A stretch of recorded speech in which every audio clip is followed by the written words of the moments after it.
हाँ तो चलो ये क्या पढ़ने वाले हैं अपन लोग। जो एंटी हाइपरटेंसिव ड्रग्स है ना उसका पार्ट टू, एस इनहिबिटर्स। उसके अंदर जो अपन लोग बोले थे कि जो सबसे मेन पार्ट है इसका एस इनहिबिटर वाला, उसको अच्छे से समझा देना।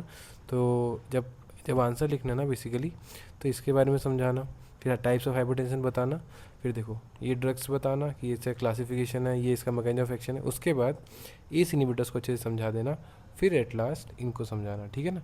तो अपन लोग अभी क्या समझ रहे हैं, एस इनहिबिटर्स को, ठीक है ना। तो देखो एस इनहिबिटर्स का काम क्या है, जैसे अपन लोग क्लासिफिकेशन ऑफ ड्रग्स पढ़े ना, A B C D. Similarly ACE inhibitor जो काम करता है उस भी वो भी ए बी सी डी पे ही काम करता है। ए बी सी डी जो उसमें क्या था, ए था एंजियोटेंसिन, बीटा बीटा बीटा से अपन लोगों ने central sympatholytics, beta blocker, calcium channel blockers निकाले थे। सी से कैल्शियम चैनल ब्लॉकर था, और डी से क्या था, डाययूरेटिक्स था, डायलिटर्स था, डाइट रेनिन इनहिबिटर्स था, ये सब था। तो सिमिलरली यहाँ पे भी अपन लोग ए बी सी डी का इस्तेमाल करेंगे, ठीक है ना। ए बी सी और डी। तो यहाँ ए क्या होता है, ए का मतलब होता है एल्डोस्टेरोन को रिलीज करवाना। तो एंजियोटेंसिन जो बन रहा है, एंजियोटेंसिन 1 था, उस पर एस ने काम किया, तो उसने क्या बनवा दिया, एंजियोटेंसिन 2। तो ये एंजियोटेंसिन 2 क्या करवाएगा, ए से मतलब एल्डोस्टेरोन रिलीज करवा रहा होगा, ठीक है।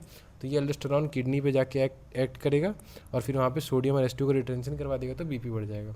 फिर अपना दूसरा ये जो एंजियोटेंसिन 2 है, ये ब्लड वेसल पे काम करेगा, और ब्लड वेसल में क्या करा देगा, कॉन्ट्रैक्शन। तो कॉन्ट्रैक्शन करा दिया तो वो वहाँ का देखो, जैसे मान ली ब्लड वेसल है, यहाँ पे कॉन्ट्रैक्शन करा दिया, तो कॉन्ट्रैक्शन बना दिया, तो यहाँ से ब्लड इधर नहीं जा पा रहा हो, तो यहाँ पे बीपी बढ़ा देगा, तो वही पेरिफेरल वेस्कुलर रेजिस्टेंस बढ़ने के कारण बीपी बढ़ जाएगा।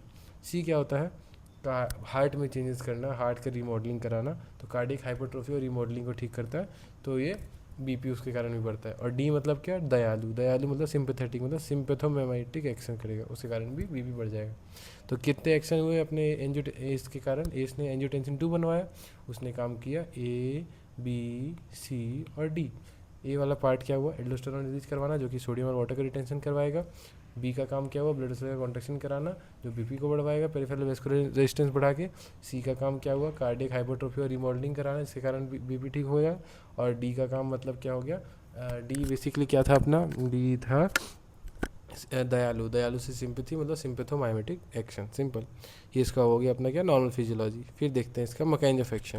तो देखो मैकेनिज्म ऑफ एक्शन क्या होता है इसका, पहला काम क्या था इसका, ए वाला काम ना, एल्डोस्टेरोन प्रोड्यूस कराना। तो एस इनहिबिटर्स इस अपना एंजियोटेंसिन 2 बनवाएगा नहीं, तो फिर एल्डोस्टेरोन का सिंथेसिस नहीं होगा, तो उसका होगा नहीं, तो सोडियम H2 का एब्जॉर्प्शन नहीं होगा, और वो नहीं होगा तो बीपी नहीं, मतलब बीपी घट जाएगा। सिमिलरली बी से उसका क्या था कि अपना ब्लड वेसल का कॉन्ट्रैक्शन कराता था ना, तो एस इनहिबिटर्स डायलेशन करा देगा, तो पेरिफेरल वेस्कुलर रेजिस्टेंस बढ़ने की जगह घट जाएगा, तो घट गया तो बीपी घट जाएगा। और फिर क्या, ये अपन लोग ने ये यहाँ पे क्या पढ़ा था, एस क्या फंक्शन पढ़ा था, एस कैसे काम करता है, तो एस इनहिबिटर्स कैसे काम करता है वो यहाँ पे पढ़ रहे हैं अपन लोग, ठीक है ना। और डी से अपन लोग दयालु पढ़े थे, मतलब सिंपैथोमाइमेटिक एक्शन बढ़ा रहा था, तो इनहिबिटर क्या करेगा, घटाएगा, सिंपल। इसके अलावा क्या कर रहा होगा अपना, देखो ये सब पढ़ लिए। फिर अपना प्रोस्टाग्लैंडिन का बेसिकली लेवल बढ़वाना है, तो या तो सिंथेसिस बढ़वाओ या तो डिग्रेडेशन घटवाओ। तो सिंथेसिस बढ़वाने के लिए क्या करेंगे अपन लोग, बढ़वा देंगे किस चीज़ का, तो ब्रेडिकाइनिन का।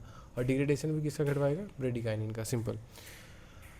तो अपन लोग ने मैकेनिज्म ऑफ एक्शन समझा कि जो अपना एंजियोटेंसिन कन्वर्टिंग एंजाइम है किस पे काम, कैसे काम कर रहा है, ए बी सी और डी। ए मतलब क्या हो गया, एल्डोस्टेरोन रिलीज करवाना, बी मतलब क्या हुआ, ब्लड वेसल का कॉन्स्ट्रिक्शन कराना, सी मतलब क्या हुआ, अपना कार्डियक रिमॉडलिंग करवाना, और डी मतलब क्या हुआ, दयालुपना मतलब सिम्पैथोमाइमेटिक। ए से इनहिबिटर्स उसका उल्टा काम किया, ए मतलब क्या, एल्डोस्टेरोन ना रिलीज करवाना, बी मतलब क्या, ब्लड वेसल को कॉन्ट्रैक्ट की जगह रिलैक्स करवाना, और डी मतलब क्या, दयालु मतलब सिम्पैथोमाइमेटिक एक्शन को हटवाना, ठीक है। इसके अलावा अपन लोग का प्रोस्टाग्लैंडिन सिंथेसिस को बढ़वाया और डिग्रेडेशन को घटवाया। अब उसके जो एडवर्स इफेक्ट है ना वो जरूरी है, तो एडवर्स इफेक्ट अपन लोग किससे याद कर सकते हैं, कैप्टोप्रिल से, ठीक है ना। तो देखो कैप्टोप्रिल में सी क्या आता है, एक एक करके याद करते हैं, कोशिश करेंगे याद करने की। तो सी से आता है कफ। कफ क्यों होता है, देखो जो एस इनहिबिटर्स होता है ना, ये होता है अपना क्या, लंग्स में पाया जाता है। तो एस इनहिबिटर्स हो गया तो वहाँ पे एस का एक्यूमुलेशन हो गया, क्योंकि एस अपना यूज़ नहीं हो पा रहा है बॉडी में, तो ये एक्यूमुलेट हो जाता है ना, तो अपना क्या हो जाता है, लंग्स में इकट्ठा हो जाता है बेसिकली। लंग्स में इकट्ठा हो जाता है, उसके कारण से अपने को कफ होता है। ये पता नहीं क्या लिख दिया, इनहिबिशन ऑफ एस के कारण ये लंग्स में इकट्ठा हो जाता है, उसके कारण कफ होता है। तो ये पहला सी क्या हुआ, कफ। ए से क्या हुआ, एंजियोएडेमा। एंजियोएडेमा समझे, ब्लड वेसल्स है ना उसके वॉल्स में उसका एडेमा हो जाना, तो एंजियोएडेमा। पी मतलब क्या, प्रोटीन यूरिया, यूरिन से निकलना, एल्डोस्टेरोन पढ़े ना तो इसलिए प्रोटीन यूरिया। टी मतलब क्या, टेरेटोजेनेसिटी, तो ए बी ए कैप्टोप्रिल। सी से क्या हुआ अपना कफ, ए से क्या हुआ एंजियोएडेमा, पी से क्या हुआ प्रोटीन यूरिया, टी से क्या हुआ टेरेटोजेनेसिटी। तो ये टेरेटोजेनिसिटी दिखाएगा ना, तो बच्चे में होगा तो बच्चे में ग्रोथ रिटार्डेशन, और बच्चे का भी ब्लड प्रेशर डाउन हो सकता है तो फीटल हाइपोटेंशन होगा। तो कैप्टो हो गया। ओ से क्या है, ओ ये जो है ना हाइपोटेंशन, ठीक है ना। इसलिए कंजेस्टिव हार्ट फेलियर के पेशेंट नहीं दे सकते, क्योंकि उनमें पहले से हाइपोटेंशन चल रहा होता है और हाइपोटेंशन हो जाएगा, ठीक है। तो फिर पी में क्या आ गया अपना, ये न्यूट्रोपीनिया, न्यूट्रोपीनिया हो गया। और फिर अपन लोग क्या बोलते हैं इसमें, CHF का पेशेंट तो पढ़े थे ना वैसे, पर पता नहीं, ठीक है। तो देखो, कैप्टो, कफ, एंजियोडेमा, प्रोटीन यूरिया, टेरेटोजेनिसिटी और हाइपोटेंशन हो गया। पी से अपन लोग ने क्या निकाला, प्रोटीन यूरिया नहीं होगा, फिर से एक पी से प्रोटीन यूरिया, एक पी से न्यूट्रोपीनिया, ठीक है ना। आर से अपन लोग ने क्या निकाला, स्किन वाला रैसेज, आई से भी स्किन वाला इचिंग, और एल से लॉस ऑफ टेस्ट सेंसेशन, कैप्टोप्रेट। तो इसको बार बार 3-4 बार पढ़ते हैं तो याद हो जाएगा। सी से कफ, ए से एंजियोडेमा, पी से प्रोटीन यूरिया, टी से टेरेटोजेनिसिटी, ओ से हाइपोटेंशन, पी से अपना वो वाले पी से प्रोटीन यूरिया था, ये वाले से न्यूट्रोपीनिया है। आर से अपना हो गया रैसेज, आई से इचिंग, और एल से अपना हो गया लॉस ऑफ टेस्ट सेंसेशन। फिर से एक बार देखें, कैप्टोप्रिल, ठीक है ना। कैप्टोप्रिल में सी से क्या हुआ, कफ, ए से क्या हुआ, एंजियोडेमा, पी से क्या हुआ, प्रोटीन यूरिया, टी से क्या हुआ, टेरेटोजेनिसिटी, ओ से क्या हुआ, ओ हाइपोटेंशन, पी से वहाँ प्रोटीन यूरिया था तो यहाँ पे क्या हो गया, न्यूट्रोपीनिया, आर से यहाँ पे हो गया रैसेज, आई से हो गया इचिंग, और एल से अपना क्या हो गया, लॉस ऑफ टेस्ट सेंसेशन। इसको याद कर लोगे अच्छा रहेगा। तो इसका ड्रग इंटरेक्शन देखिए, ज़्यादा ज़रूरी नहीं है, यहीं तक ज़रूरी था। अब ये बस ऐसे सुन लो। तो देखो, इसको हम लोग को डायूरेटिक्स के साथ नहीं देना चाहिए, क्यों, क्योंकि देखो डायूरेटिक्स में अगर देखा जाए ना, पोटेशियम स्पेरिंग डायूरेटिक्स, उसके नाम में ही क्यों पोटेशियम को बचाता है, और एंटी हाइपरटेंसिव का भी एक काम होता है कि वो पोटेशियम को अपने बॉडी में बढ़वाता है। तो ये नेट दोनों जुड़ के हाइपरकैलेमिया करवा देंगे, समझे। तो इसके साथ नहीं देना चाहिए, तो इसलिए थायाजाइड के साथ दे सकते हैं। थायाजाइड के साथ क्यों दे सकते हैं, क्योंकि ये सोडियम को लॉस करवाता है, जबकि एंटी हाइपरटेंसिव तो सोडियम का रिटेंशन करवाता है ना एल्डोस्टेरोन की वजह से।